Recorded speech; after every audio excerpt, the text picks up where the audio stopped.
Besar tau. Yang ni aku ambil yang paling besar dekat beg kuning tu. Boleh muat dalam 4 jagung. Kalau periuk biasa 2-3 je. Nampak? Tu yang rebus. So kita nak kukus one shot sekaligus. 1 2 3 4 5 10. Boleh lagi kalau nak masukkan dekat sini. Satu lagi jagung. Okey, 10-11 jagung macam tu lepas untuk periuk yang saiz yang paling besar dekat beg kuning tu. Yang ini multi cooker. Rebus dan kukus sekali jalan. Lagi buat dia tu akan ni.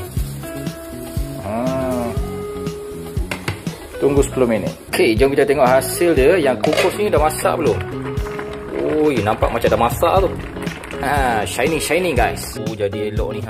Tak kecut. Dah cantik guys isi dia. Okey, yang ni yang rebus punya. So yang aku punya ni paling besar dekat beg kuning. Kalau korang nak, aku memang sangat-sangat recommend.